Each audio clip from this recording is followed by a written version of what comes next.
Here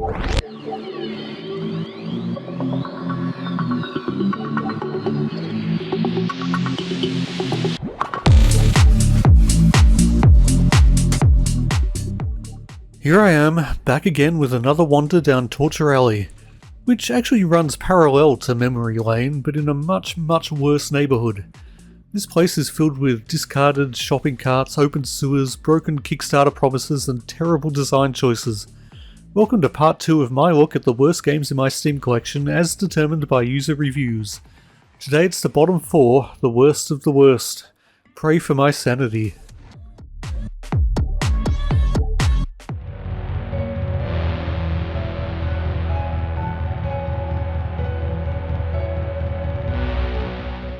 First up, the least worst of the worst, Kinetic Void. Okay, so here's a game that I have literally zero memory of buying and that I have never played for even a minute. But buy it I did, apparently. And I can kind of imagine why I did. The screenshots on the store page make it look somewhat cool, and like the sort of game I'd have an interest in. It looks like a fairly intriguing space-based game with combat and strategy and some honestly rather nice-looking spaceships. I've always wanted to find a strategy space game that I actually liked. I've tried a few, but those 4X games always turn out to be too complicated for my tiny brain. Maybe I thought this game could turn out to be a decent alternative. I truly don't remember. All I know is Kinetic Void is in my Steam library, it's got an overwhelmingly negative rating, and now I finally get to play it. Hooray!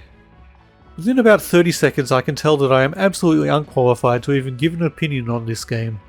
I said before I'd like to find a strategy space game that I can get into, but any such game would have to have a gentle learning curve, a clear, well-paced tutorial, and basically just be a pleasant user experience. This is not such a game. You're placed immediately into a screen with a billion icons and submenus, while a series of text boxes coldly informs you of what each one does. I imagine there are people out there whose brains function better than mine and who actually appreciate this straightforward approach. It certainly is time efficient. But with my attention deficit disorder, I might as well be reading Finnegan's Wake by James Joyce, which is something I've tried to do incidentally. I lasted about as long with that book as I did with this game. I did try though, honestly I did. With Kinetic Void that is, not Finnegan's Wake. I just, didn't try for that long. I tried crafting my own ship, which I mostly achieved by clicking on random buttons until something happened. And given how tedious and complicated the tutorials were, this may genuinely be the best way of doing things. Anyway, I thought I was going okay until I realised I'd started it off facing the wrong way, meaning the cockpit was facing sideways. And hey, would that actually matter in reality? I have to imagine that all navigation in something this high-tech would be done through instruments. It's not really going to matter which way you're facing. And in most hard sci-fi, everyone sits in chairs that rotate to match the g-forces that they're subjected to on a regular basis. So I have an asymmetric ship, and after pressing more and more random buttons in more and more random submenus, I eventually figure out how to launch it. And then I get more tutorials. And not only is this stuff hard to comprehend, it's genuinely hard to read at times, given how much text is squeezed into a relatively small box. Regardless, I managed to fly around for a bit. I accept a mission, I find out how to engage warp speed. Of course I try to warp right into the centre of a nearby planet to end my suffering, but the game is having none of it. Oh well, I fly around for a bit more, trying out random buttons. But I have to admit, I just don't have the dedication to give this game the time it deserves. Although deserves is probably not the right word here. I repeat, might be persuaded to spend the time learning the complexities of a game this esoteric if it was highly acclaimed, and I had good reason to think the time might be worth it. I have no such reason here, and this sure as hell ain't highly acclaimed. So instead, let's take a look at what some other people have said, people who are more inclined to like this sort of thing in the first place and know what they're talking about. Maybe. Like Emir Fassad here, they put in nearly 150 hours when they reviewed the game, and even bought a second copy for a friend, so clearly they were well disposed to like the game and willing to put in the time and effort to fully explore and understand what it offered. It seems to be that most common of game dev stories. The game had a lot of promise, enough to excite fans of the genre, but it was rushed to release too quickly and then basically abandoned. Not worlds away from Goddess then, and not worlds away from another game I might be looking at soon. Emir Fassad apparently held out hope that the game might still be completed. Given this review was posted nearly 10 years ago and the game is no longer on sale, it's safe to say that hope is unlikely to be justified. Montavious here paid $50 for the game on Kickstarter, and certainly doesn't consider that to have been a good use of money. There are actually a few positive reviews, like this one by Inky Squid. They all mention that building ships is pretty fun, and that the game has a lot of potential. Needless to say, these are all older reviews before it became apparent that potential was never going to be met. And Captain Kamikaze gives a hint as to why that potential, not to mention the Kickstarter money, might have been squandered. I obviously can't verify the accuracy of this, but let's be honest, it's plausible. So that's Kinetic Void. Even if it had reached its full potential, it would not have been a game for me. And as it is, I can only describe it as a genuinely painful brain ache of an experience. And there's still 3 more games to go.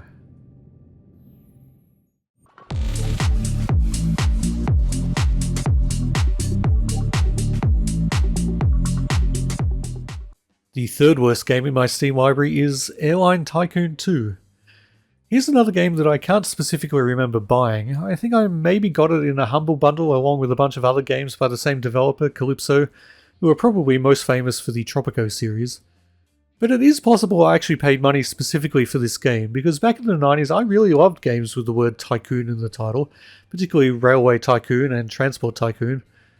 If that's true though, if I actually chose to buy this Airline Tycoon 2, clearly that was a bad move. Because playing it is a bad experience. Before it even loads, it has already massively annoyed me by forcing me to sign up to Calypso's online services. In practice this is not a huge inconvenience, it takes a matter of minutes, but, and I think I'm not alone here, it feels like a huge irritation on a number of levels. I don't want any more of my personal information out there than necessary. I don't want to be spammed by Calypso every time they update a game I don't own. I don't want to have to be online to play a game. And most significantly for me at this precise moment, I don't want to have yet more minutes of my life stolen by bad games, especially when those stolen minutes don't even involve playing the damn thing. It's enough that I've spent hours and hours in recent weeks playing bad games, thinking about bad games, writing about bad games, talking about bad games, editing footage of bad games. I'm not keen on filling out online forms just so that I might be deemed worthy of playing yet another bad game. Tell you what, I rarely outright ask for likes and subs, but man, I feel like I've earned one here. Not because I've achieved anything of worth, but just because of the things I've endured. Anyway, my next endurance test starts when I'm finally able to get into the actual game and start the tutorial. It's pretty much as bad as Kinetic Void's tutorial, but for rather different reasons. As a budding airline tycoon, you of course first need airplanes, and they're in the hangar. Follow me by using your mouse to click on where you want to go. And just don't ask me what a mouse is. Instead of endless, dense, barely readable text boxes, here you've got a voice character who runs you through the basics of buying and customizing a plane, hiring staff, setting up flight routines, and so on. But although Kinetic Void's tutorial lacked personality, it at least had clarity going for it. I mean, it was massively complex and confusing, but if you really paid attention and maybe read everything a dozen times, you'd at least be able to glean what it was going on about. Not so in Airline Tycoon. I think this may be another case where a dodgy translation is partially to blame. The actual text is oddly worded, and the voice actors don't seem to have had much in the way of direction, and overall the tutorial is vague, illogically structured, and downright misleading at best. Several times I had to enter obscure submenus and click random buttons to find out exactly what the game expected of me. And ultimately I can only conclude that what the game expected of me was to be bored. I'm sure there's more to it than what I saw in my admittedly shallow foray into Airline Tycoon 2, but there's no evidence to suggest it would be at all fun or compelling. Business in games like this always run a fine line between engaging and tedious, and you can probably guess which side of the line this one falls on. There's no real impact to any of the choices you make, there doesn't seem to be much in the way of strategy or nuance, it's all just checking boxes and balancing spreadsheets. And I guess that's what most management games boil down to, but some of them manage to make the process actually enjoyable. The most successful strategy and management games have an aesthetic that adds significantly to the enjoyment. Thinking of something like Theme Park, where a large part of the appeal comes from watching your guests meander around the park, occasionally having fun or more often vomiting on the footpaths or becoming enraged by the hideously overpriced soda and oversalted fries. Airline Tycoon 2 doesn't manage anything on a par with that. It definitely tries. In fact, the comparison with Theme Park is probably a good one, because this game attempts a similar goofy, cartoony style, but it's just not very well done. The characters lack any sort of charm, and in a couple of cases they approach the status of offensive stereotypes. You've already acquainted yourself with my maestro, but I'm the queen of the cabin. It's not necessarily a terrible looking game, it's all very bright and colourful. Plus, what is considered aesthetically pleasing is highly subjective, but I don't think many people would be willing to classify this as a work of art. Plus, what I would consider the most compelling visual element of an online-based management sim, the planes themselves, are almost entirely absent. The game is mostly boardrooms, maps, and offices. And yeah, that's par for the course in a management sim, but like I say, the best of them manage to do a little bit more. And the UI really doesn't help. It too is not downright ugly, but it's rather messy, unintuitive, and just not user-friendly at all. Overall, this is a pretty terrible game, but there's one thing that pushes it further down the rankings than it might possibly deserve. It's an element that is quite common in games with overwhelmingly negative player reviews, and that's the disappointment factor. By all accounts, the first Airline Tycoon game was pretty damn good. I haven't played it, but just by looking at screenshots I can tell that it looks a whole heap better. The aesthetic is similar, and to be honest I don't really like it as such, but it's all in 2D, which I'd say is a much better choice, with a cleaner UI and a style that really is evocative of the best management sims of the 90s. And the fact that it has a very positive rating on Steam suggests that the fundamental gameplay is much better too. So yeah, the sequel must have been a big step down, and that's a surefire way to get negative reviews from a large chunk of the fanbase. And speaking of games that disappointed a large fanbase, oh boy, here's a doozy.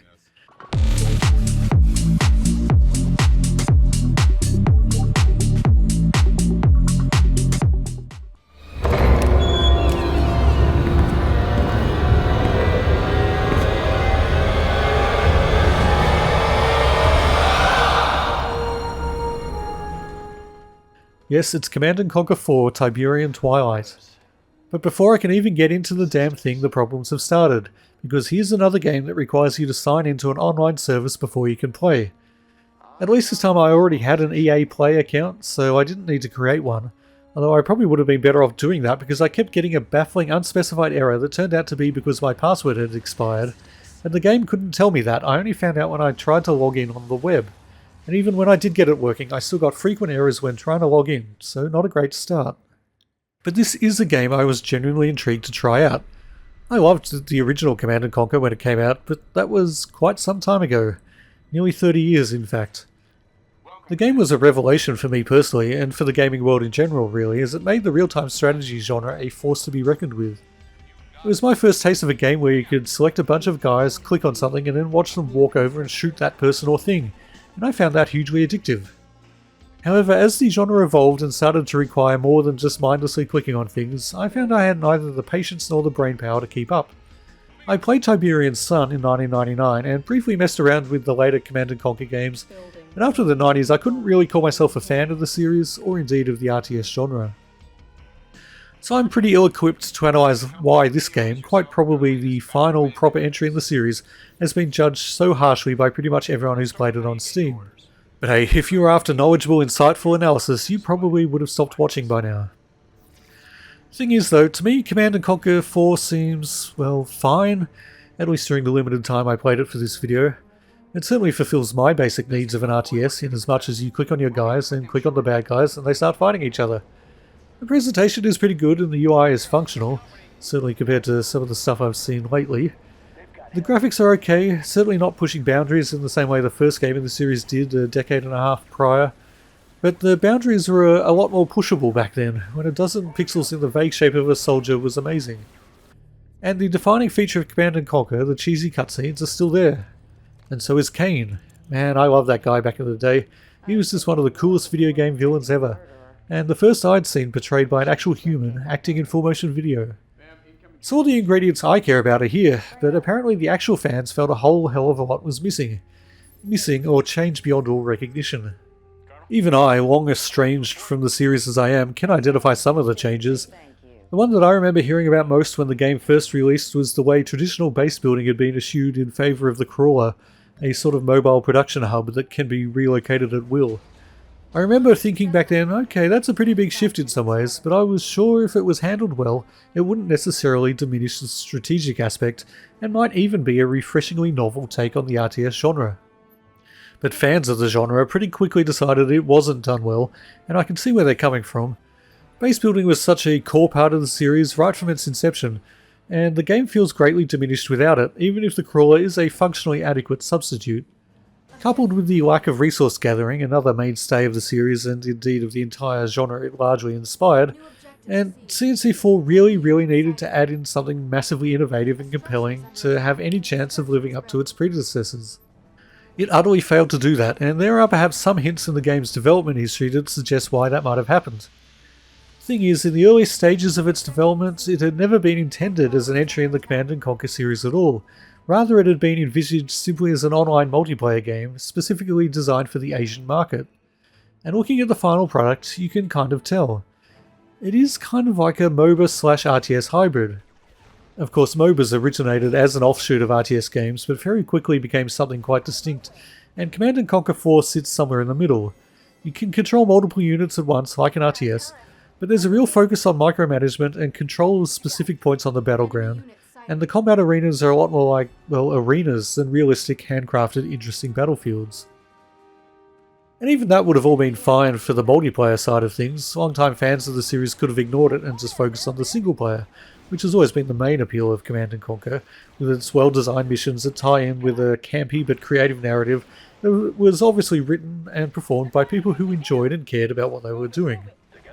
Unfortunately, with CNC4, it seems that the single player was an extension of the multiplayer rather than the other way around. And I think it's this more than anything that angered fans.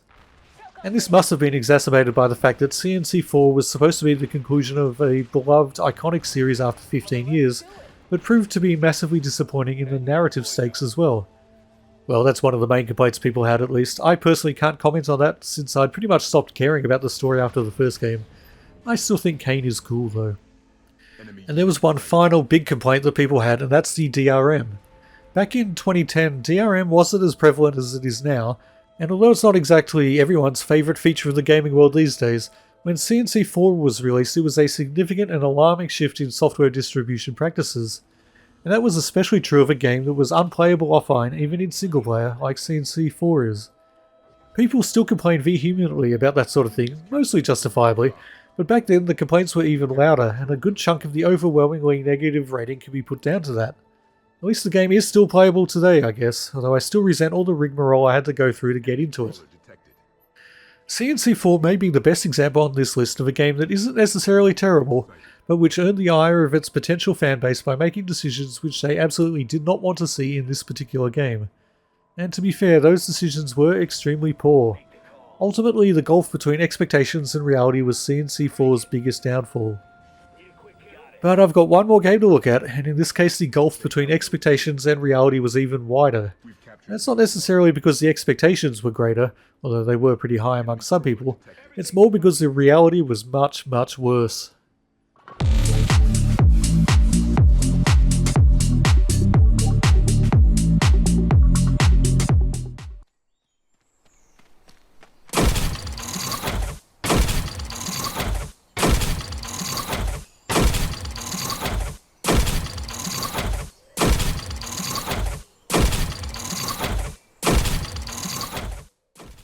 Yes, this is the worst of my Steam library, Starforge.